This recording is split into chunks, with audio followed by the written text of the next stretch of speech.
제가 전도사 시절에 겪었던 일 중에 아직도 기억에 남는 일이 하나 있는데, 한날은 주일에 초등학생이 예배를 마치고 저를 찾아와 제 다리를 툭툭 건드렸습니다. 제가 무슨 요구냐고 물어봤더니 이 초등학생이 하는 말이, 전도사님, 우리 엄마는 마귀 할멈이에요 라고 이야기했습니다.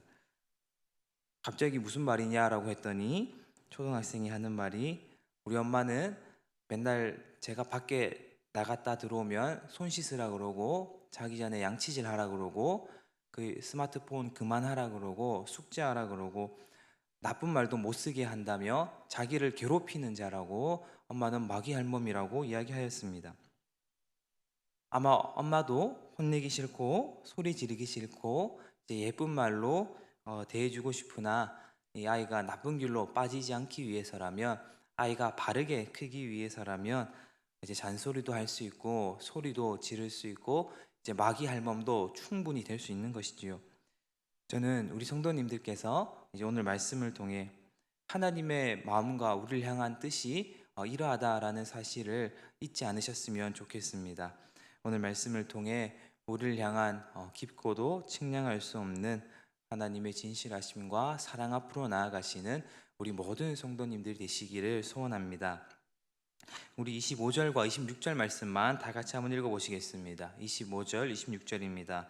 그달리아가 그들과 그를 따르는 군사들에게 맹세하여 이르되, 너희는 갈대아인을 섬기기를 두려워하지 말고 그 땅에 살며 바벨론 왕을 섬기라.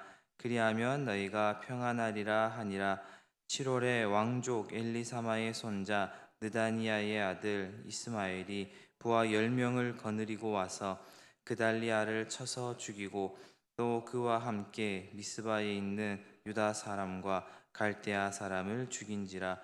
노소를 막론하고 백성과 군대 장관들이 다 일어나서 애굽으로 갔으니 이는 갈대아 사람을 두려워함이었더라. 아멘. 시드기야는 자신이 만약 바벨론 왕에게 항복을 한다면 먼저 이 바벨론에 잡혀갔던 포로들이 자신을 조롱할 것이다, 비웃을 것이다 라는 두려움에 예레미야 선지자의 말을 듣지 않고 바벨론을 배반하였습니다.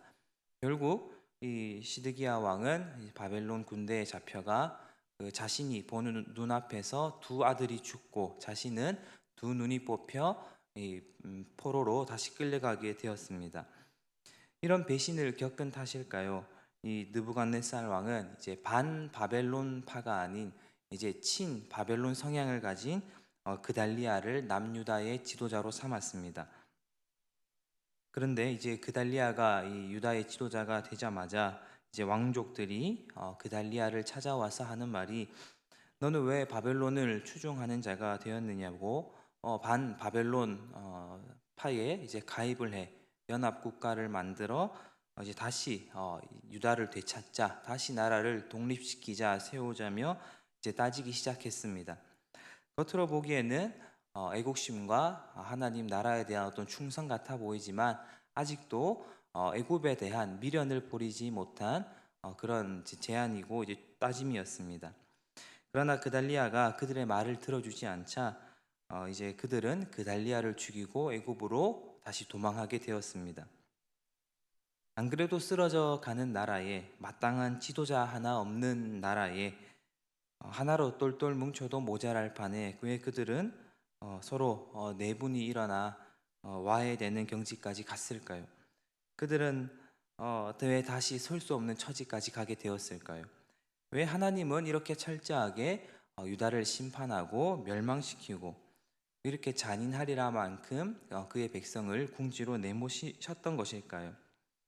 우리는 오늘 말씀을 보면 하나님이 왜 이렇게까지 징계하시는가 하는, 잔인하게 하시는가 하는 질문이 떠오르기 마련인 것 같습니다.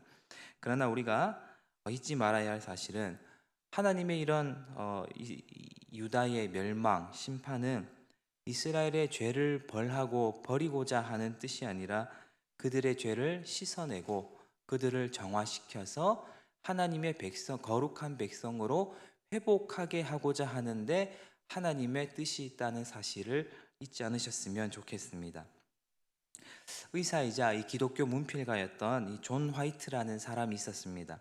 그런데 한날은 이 존 화이트의 두세 살밖에 되지 않은 아들이 이 마당에서 뛰어놀다 넘어졌는데 턱이 크게 찢어졌다고 합니다.